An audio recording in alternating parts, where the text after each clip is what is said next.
这个维修方法，空调厂家都不会告诉你。空调不制冷了，99%一般都不是伏的事儿，一般它最容易坏的就是我们的空调电容。而我们电容坏呢，有 N 多种原因，咱们电压或高或低，环境温度过高，电容本身质量差，包括我们压缩机过载，你比如说系统堵了，它也会坏。那我们频繁启动的，它也会坏。那我们现在啊，好多都是变频的了，像这台海信的，我们看看内部结构。海信空调是我们国内97年生产的第一台变频空调，后来其他厂家也跟风生产了好多变频空调。海信空调由于年限长，在变频技术这方面做得非常到位。高温条件下是考验一台空调制冷效果的最佳条件。普通空调在高温条件下制冷效果不好，而且还费电。而海信空调呢，高温条件下制冷效果正常，还省电。所以说，海信空调在变频技术、省电这方面做得非常到位。所以说啊，天这么热，最好买一台海信空调。咱们变频空调啊，虽然它省电了，但是我们平时呢使用的时候也要保养。你比如说内机不洗的话，会风量小，制冷效果差；外机不洗的话，导致咱们下半部呢不能完全液化，这样的挥发制冷制热也都不好。所以我们在用空调的时候，一个是保养，第二个经常清洗内外机，对我们生活一个是省电，而且效果还会好。您家空调是不是每年都加氟呀？而且加完氟以后，第2年还得加，制冷效果也好不到哪去。这种情况啊，好多都是因为这儿。这是我们内外机连接管的接头，要是这儿没有封好的话，或者喇叭口偏移的话，它也会漏。那么我们在加氟的时候，最好先找到漏点，不然它加的话还得漏。而我们好多时候啊，并不是氟引起的，我们外机脏了，散热不好，内机呢相对来说制冷也不好。而我们平时要是说移过机，那么我们把管摘了，第二是在回装的时候没有抽空，一旦制冷机里边有空气，效果肯定会不好。所以说有时并不是说我们制冷机没有了效果不好，但是实际在维修的当中，好多都会知道不冷了叫加氟，其实有很多是不是加氟的事儿。所以需要加氟的得查漏点，如果不需要加氟的得找不制冷的原因。你家空调维修师傅修了好几次，但是还是坏，这种原因啊一般都在这儿。好多师傅到那儿以后一测试氟不够，结果呢加上氟还不行，后来呢给咱们压缩机用冷水浇一下，或者用喷壶捂一下，其实就是给我们压缩机物理降温。当你发现我们压缩机热量高的时候，物理降温是暂时的，但是你得找到为什么它会高温。这种情况啊有 N 多种原因，一个是电压低，本来我们正常是220，如果发现到190或者190以下，这种情况呢压缩机就会出现高温，特别是定频的这种现象比较多。而我们外机要是脏的话，由于外机脏不能把热量散走，到底下不能冷凝成液态，到内机呢不能完全挥发制冷，那么留进我们气液分离器呢，相对来说它也会温度高。这样的话，压缩机本身吸进去的应该是5到15度的气态，温度高了以后，相对来说压力也高，所以它就会高温。还有一种情况，当我们的风机转得慢，也是一样的，不足以散热，这样的话它也会高温。所以在我们维修之前，不能单单的给压缩机降温，要找到根源，这样呢才能解决问题。只要你学会空调的制冷原理，那么你修空调就很简单了。咱们今天给大家讲一下空调的制冷原理。这是咱们的压缩机，这是气液分离器。压缩机呢，从气液分离器的下部吸入低温低压气态制冷剂，然后经过压缩，从上部喷出来是高温高压80多度的气态制冷剂，到达我们的四通环上部，然后从右边这根管流进我们外机的冷凝器。冷凝器上部是80、90度，那么由于风机它在转，从后边进的是自然的空气，吹出来就是热风，把它的热量给吹走。到下部呢，它就冷凝成低温高压的液态。流进液态以后，从下边这根管从这儿流进我们的节流阀，有的是电动膨胀阀，有的是双向节流阀，还有的是毛细管，最后流进我们的细管，最后流到室内。到室内以后，1分为2，由于体积更大，它会吸热，这会儿摸我们的蒸发机就是凉凉的。正常情况下它是5到15度。那我们空间的温度一般在制冷的时候30度左右，或者30、40度。所以呢，从上头吸风，从下头出风，它把吹的就是冷风。循环一圈以后，经过咱们粗管又回来，这是咱们粗管啊。回来以后又到我们的四通阀左侧，咱们又通过中间这根管流进我们的气液分离器，最后又被我们压缩机吸入。这样的周而复始的循环，咱们就是外机制冷的时候吹热风，内机制冷的时候吹冷风，这就是制冷。咱们空调出现保护故障，1分钟教你怎么解决。咱们压缩机过热保护的各种原因，一般咱们维修工在发现压缩机高温的时候呢，都是给压缩机上面倒几瓶水，这样的话温度就降下来了，但是没有解决根本的问题啊。在测量的时候，我们首先判定电压是否过高或者过低，然后外机是否太脏，或者咱们负压是不是太高，然后排查完问题以后才能解决根本问题的。所以我们夏天在天热的时候最能考验咱们空调品质的，尤其是空调过热保护。而我们普通空调在夏天最热的时候呢，最容易出现过热保护。而海信空调呢，不但是夏天最热的时候还能正常制冷，效果还非常好。而海信空调在咱们变频技术这方面做得非常到位，不但是省电，而且返修率还非常低。所以说啊，天这么热，最好买一台海信空调。所以我们在维修空调过热保护的时候，一定要找到过热保护的原因。要是直接给咱们压缩机降温的，只是暂时没事，过一段时间还得保护。咱们空调突然不制冷了，90%都是外机一个小部件，把它换了就可以了。首先第一步，咱们拔掉电源，然后找到外机，把上盖打开，就能看见它了。这是外机的启动电容。咱们首先啊，用一把尖钝的钳子把2个插片连一下，这样的是放电。随后咱们得找到给它同型号了，这35微阀的，咱们这个呢也是35微阀的。然后这一端是2个插片了，有单独的一根线，然后也插到单独的这根下面。然后这个上面有3根线，是4个插片了，单独插到4个插片了。不要插错啊！一旦插错的话，压缩机就不转了，而且有的风机也不转。这段是输入端，这段是咱们压缩机的启动电容端。那我们插好以后呢，可以开机试一下。如果压缩机转了，一归位就没事了。如果不转的话，就是我们压缩机坏了。只要你想学空调，首先学会空调运行的4大路，以后修机空调就简单多了。今天咱们讲4大路之间的辅路，咱们先讲制冷。咱们压缩机工作的时候呢，首先从气液分离器底部吸进低温低压的气态，经过压缩，压缩成高温高压的气态，然后从上部出来以后，从下边弯了一下，为了减震，到达我们四通阀上部，这会儿它的温度是82度左右。在制冷的时候，我们面对四通阀，电磁线圈在人的这面，它通过右边这根管流进我们外界的冷凝器，这是外界的冷凝器。到达冷凝器上部的时候，它是70、80度的高温，那么风机在工作，从后边把自然的空气吸走，穿过我们冷凝器，把热量带走。这样的话，外界吹的就是热风。那么再往下，它在降温。那么压力不变，降温的时候，到下部它会冷凝成液态。通过咱们液态再往下，它会到我们的节流阀，有的是毛细管，有的是电子膨胀阀。通过节流阀再往下到我们细管，流进室内。到室内以后，这是我们的蒸发器，它就会液态转为气态，它就是个吸热的过程。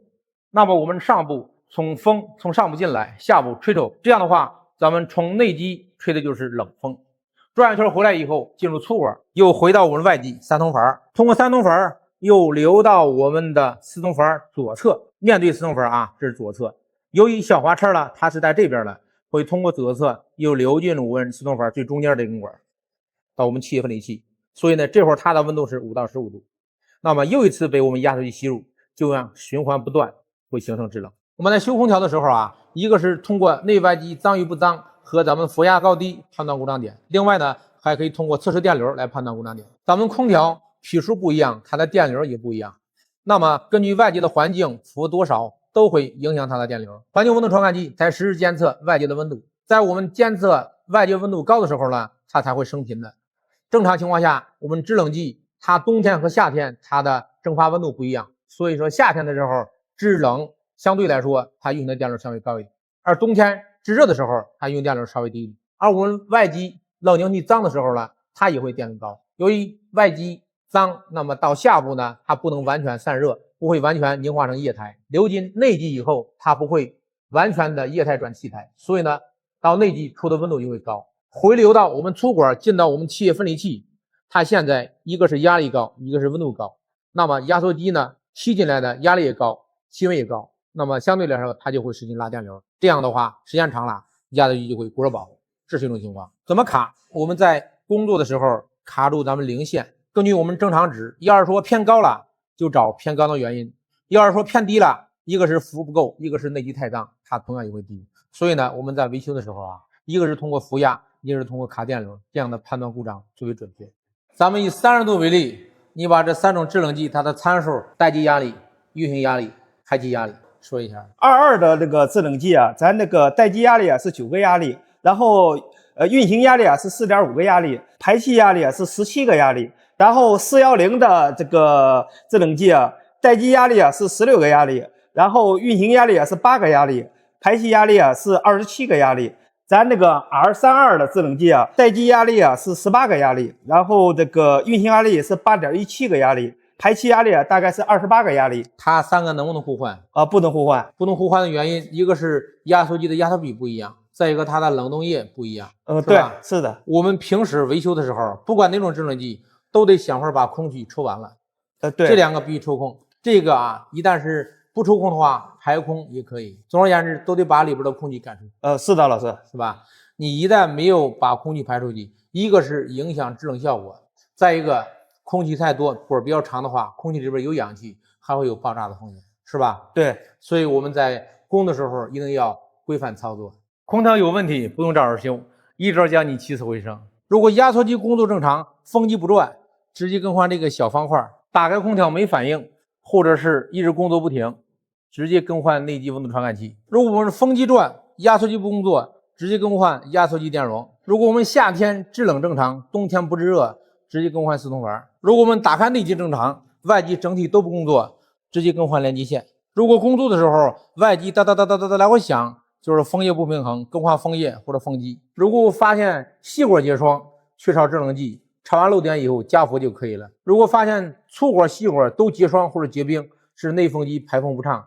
你给我说一下它的制冷过程。压缩机通过咱这个气液分离器这个下部进入低温低压的那个气态，通过压缩机压缩形成高温高压的气态，流向我们这个四通阀最右侧这个管儿。对，然后再进入我们的冷凝器，外接冷凝器，通过这个风机散热到下部形成液态，再流向我们这个节流阀，进入我们高压管，对，高压管，然后到内机，流向内机。通过内机吸热，挥发成气态了。内机挥发成气态，吸热，然后上面进风，下面吹出凉风。对了，就是凉风了。再通过粗管回来。下一步呢？下一步粗管进来以后，这是3通阀，到3通阀，再到4通阀。对，到4通阀最左侧，然后通过中间这个管，通过这个管，对，下边中间这根管，又流进我们气液分离器。所以这根管4通阀上端和右端制冷的时候它是热的，左边这2个是凉的，最后不断的循环，这样就内机吹冷风，外机吹热风，对吧？咱们家里空调不制冷啊，先别急着找人修，我叫你自己在家判断是不是咱们空调坏了。咱们首先看压缩机是否启动，如果压缩机不启动的，那就是控制系统，那就找人维修了。如果压缩机启动不制冷，那我们可以看铜管它表现，可以知道是哪儿的问题。那我们正常的情况下啊，粗管细管它都是冰凉的，而且有漏珠。如果我们不正常了，比如说缺氟了，那么我们细管呢它会冰凉，粗管是常温，或者呢细管有结霜，这种情况就是缺氟了。如果要是说发现粗管细管都有霜，而且呢还非常凉，这种情况就是我们内机风机转得非常慢，或者是呢我们网片啊各种情况堵了，导致咱们内机散热不好。如果发现我们细管粗管都是常温的，这种情况要不就是压缩机没有工作，要不就是一点制冷剂没有了。在查到一点制冷剂没有的时候，不叫盲目的加氟，先找到漏点，焊完以后抽空再加氟，这样会更好。咱们空调收佛，第一步先打开内外机试机，制冷没问题以后，粗管细管都凉了，然后打开高压。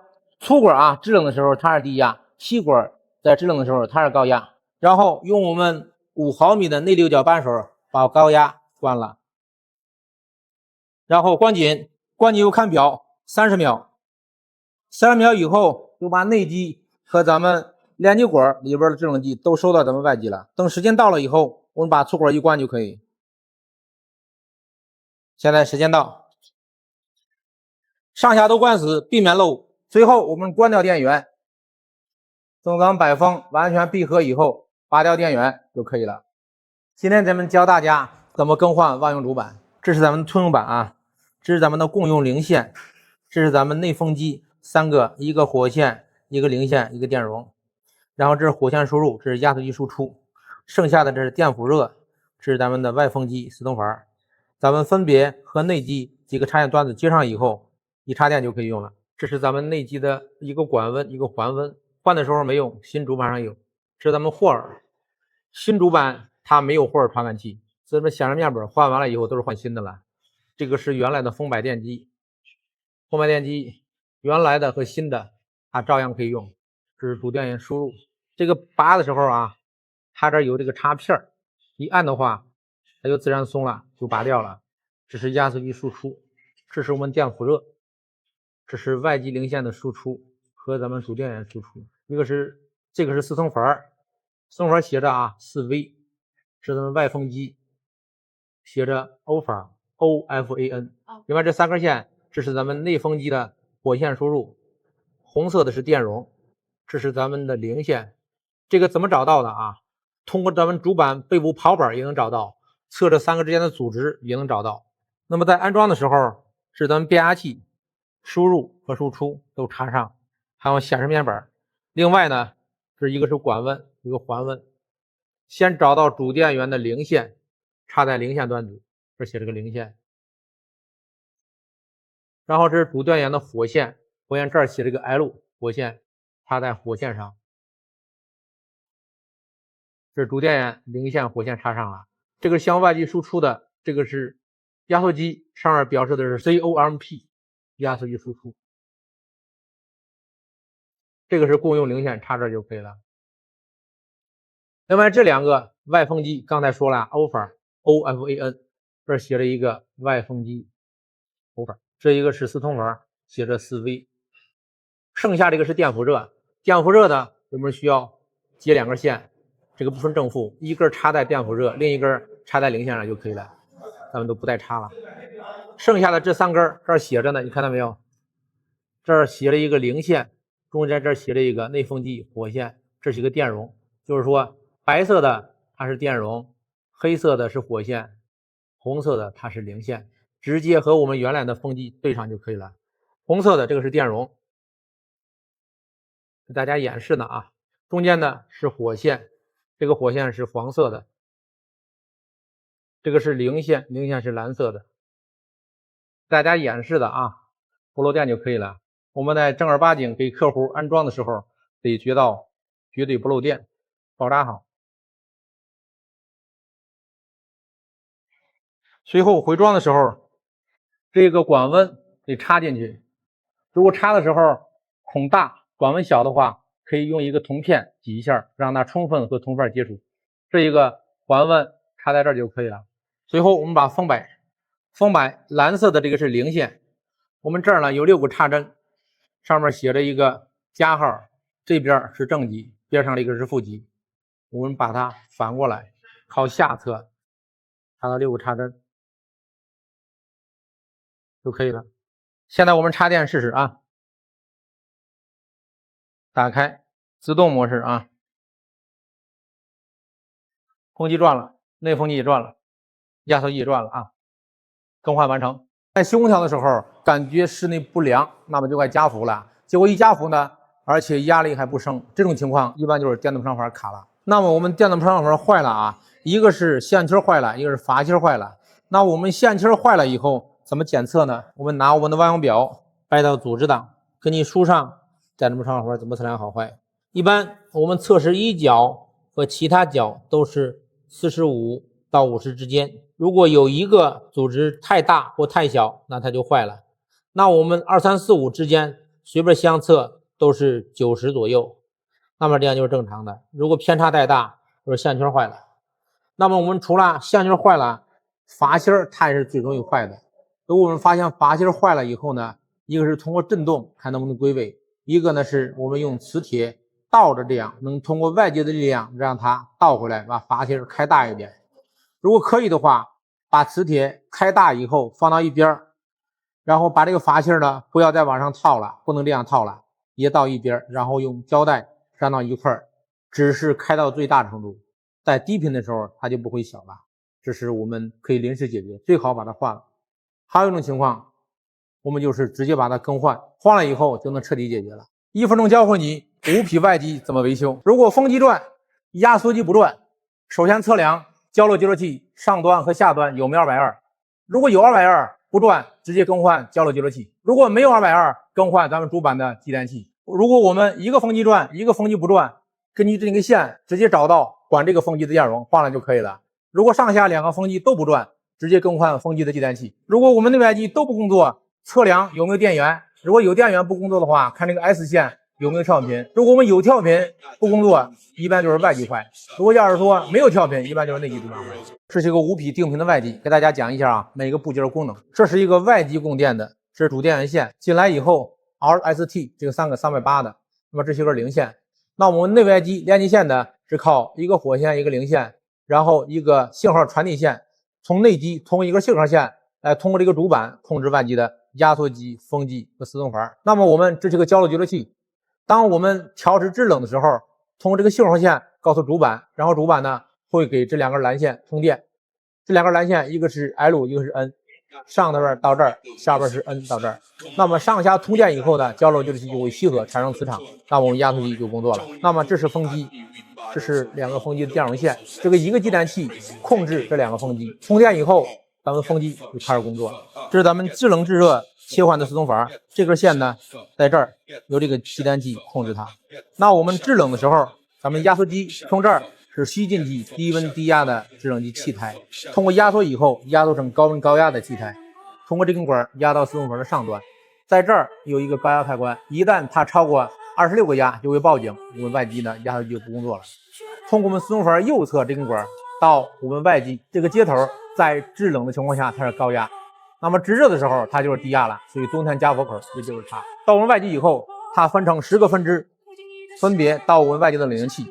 那么通过散热以后，通过几个小管，2个凉蒙头，看这一组2组，最后汇聚到一块儿，在我们冷凝器下部又绕了一圈回来，到我们的毛细管节流降压流到内机，这样我们内机吹的就是冷风。那我们转一圈回来以后，通过粗管回来以后到我们自动阀的左侧，然后又回到中间这根管流进我们的气液分离器，最后到压缩机，又一次制冷开始。那我们外机同时还有3个传感器，这是外机环境监测，它在实时监测我们外机的环境温度。这是咱们排气温度传感器，一旦排出的温度过高，它会报警，压缩机就停了，又会出相应的污染代码。那我们在我们冷凝器下部还有一个监测冷凝器温度传感器，它在化霜的时候起到化霜的作用。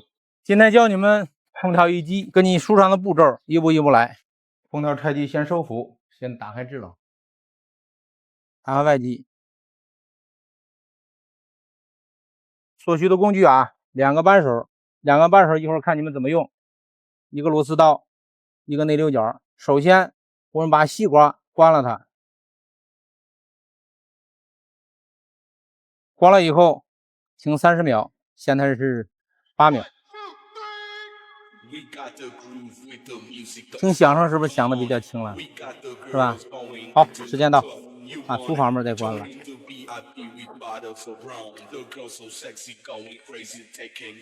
好，去室内机把电关了的。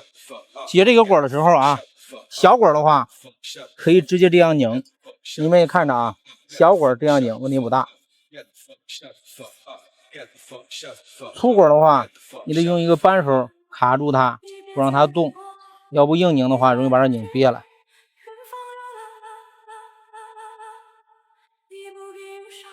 把风盖打开，然后把这个口封上，这个口也封上，避免进灰尘。这个线啊，一般棕色的它是火线，黑色的它是 S， 蓝色的它是零线。要是说客户换过线或者中间接过线，你就得拍一下，别到时候接错了。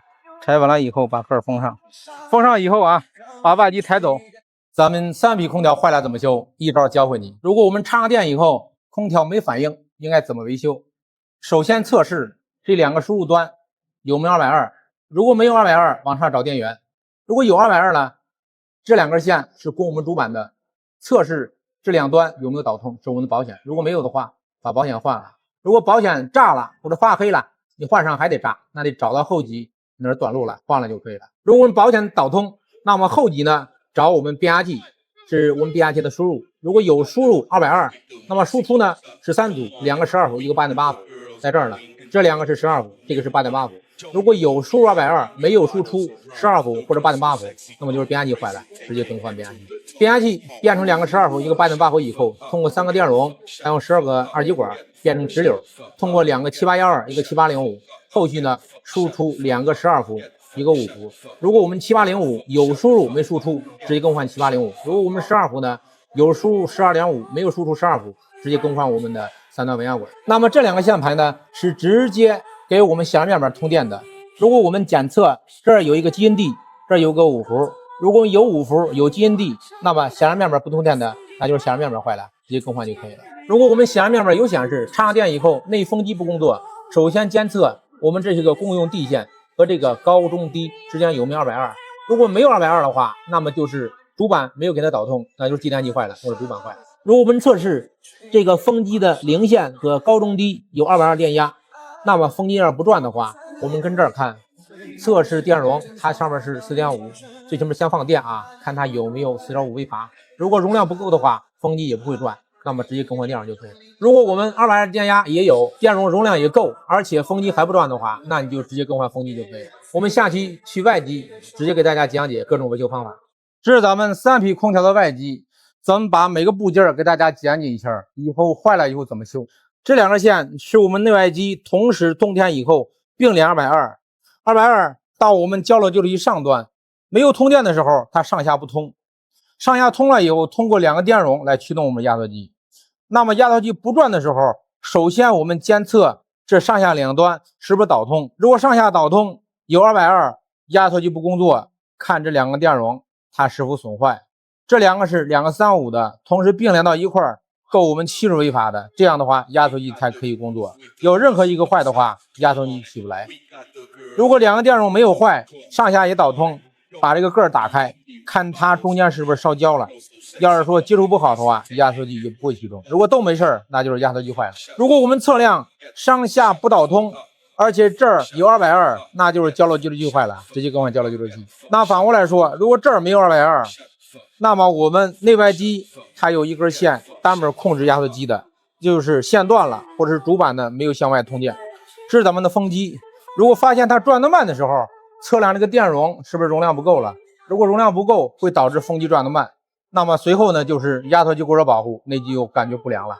如果发现不转了，用手划一下，感觉转的比较轻松，相对来说并不是绝对的啊，兴许是电机没坏。如果发现转的沉而且腻或者有噪音，那你就直接更换我们的外风机。我们细管机窗是缺佛或者阀门没有开到位，一加佛就好了。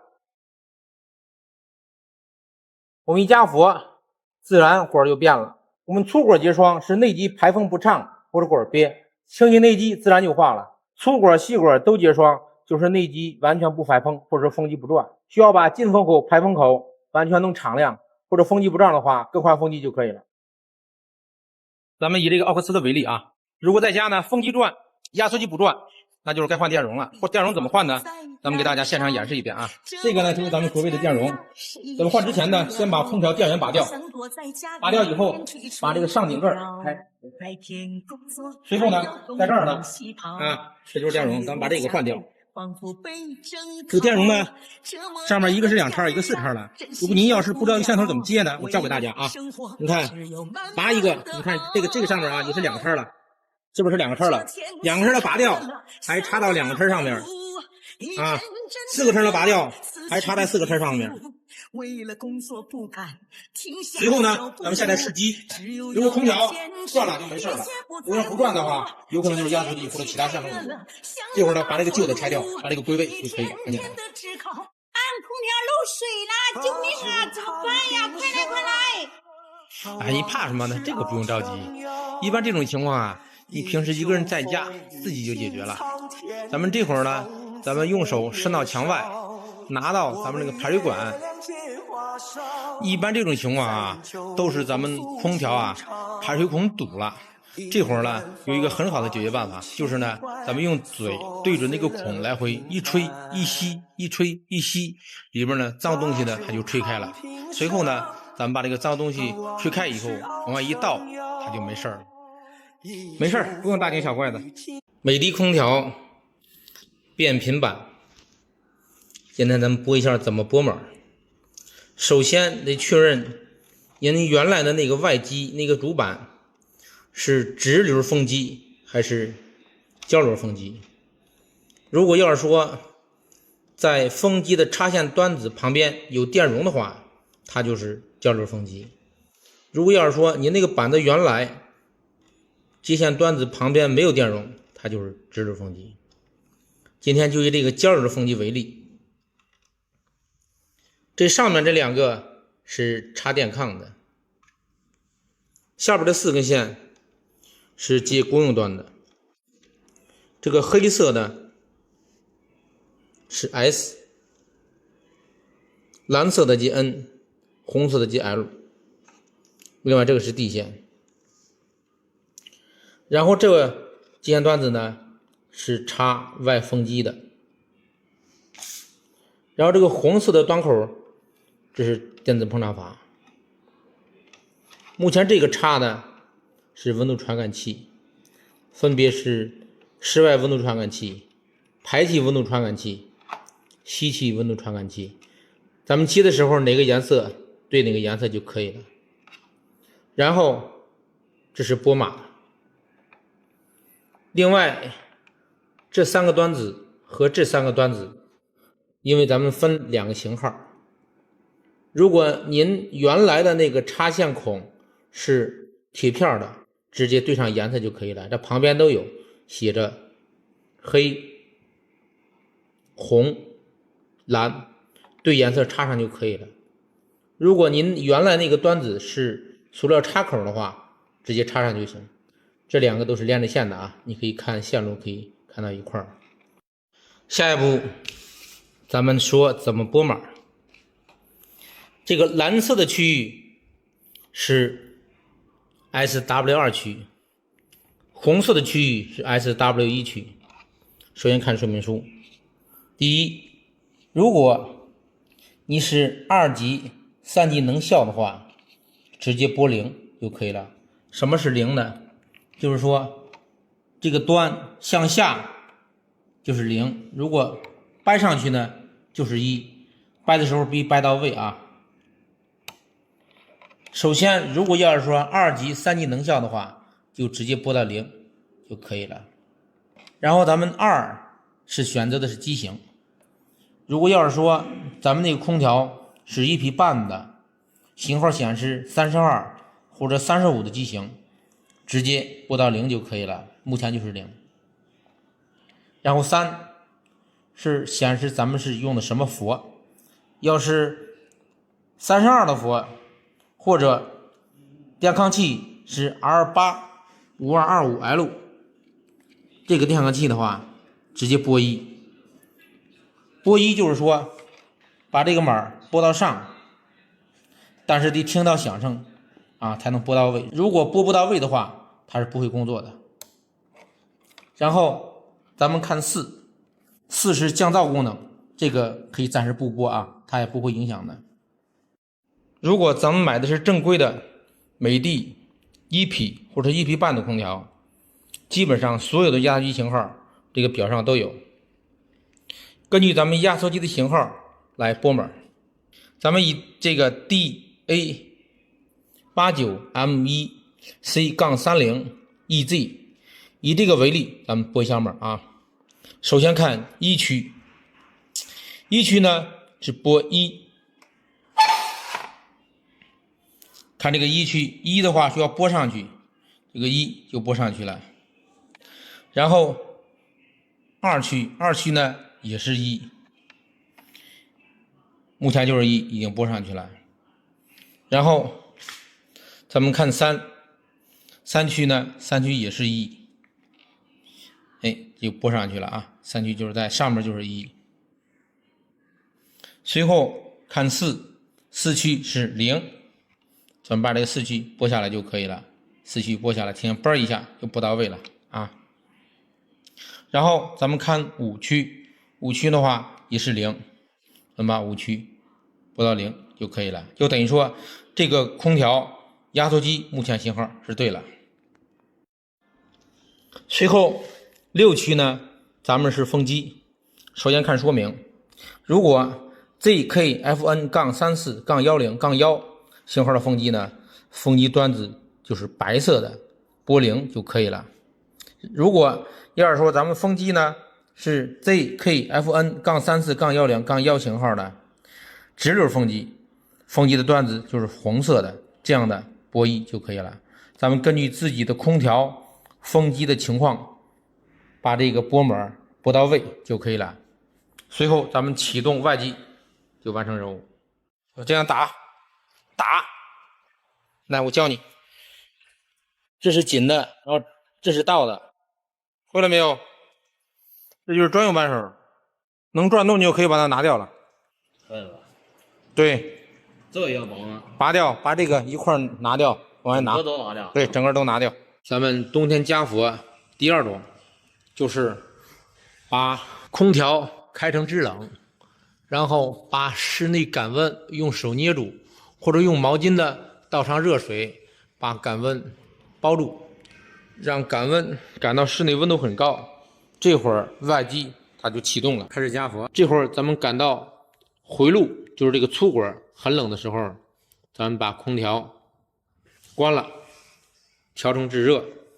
咱们看表，如果高压能达到15.6、17也行，就证明加满了。如果没有满的话，就继续加，一直加到压力值够就可以了啊。空调常见的小知识：细管结霜该加氟了，粗管结霜是内机太脏该清洗了，或者是管子中间有别的地方。细管、粗管都结霜，就是内风机不转，或者内风机压根儿就不排风，堵得太严重。要是粗管有点凉，细管呢不太凉，外机该清洗了，太脏了。要是粗管、细管都是常温，要不压缩机没转，要不一点氟没有了。要是细管、粗管都结露，属于制冷正常。咱们冰箱的档位应该怎么调？调低调高啊！今天跟这儿看，冰箱内部它写着呢，1至3档，环境温度大于30度，就是夏天的时候1至3档；35档，环境温度16度至30度，就是春秋天的时候，咱们调到3档至5档就可以了。要是冬天5至7档，环境温度小于16度，调到5至7档，就这样的啊。胀这个的时候不能用劲儿太大了，太大了就胀裂了就。对，慢慢转着圈转着圈，然后再用这个头反过来，对，慢慢的慢慢转。行，差不多了，3小时。他不知道。行，看吧。先对，用2只脚把它接住，开气，听到响声以后打会儿。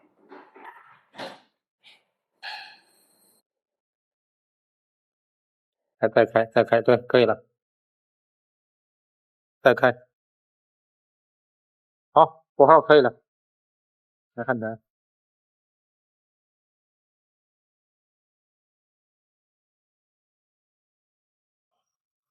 先烤红了啊，烤红了以后再上焊条。行，可以了，上焊条就可以了。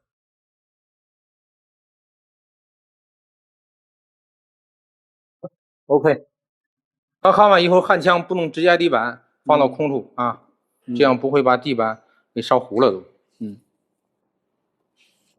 对，按高个地儿，行，可以。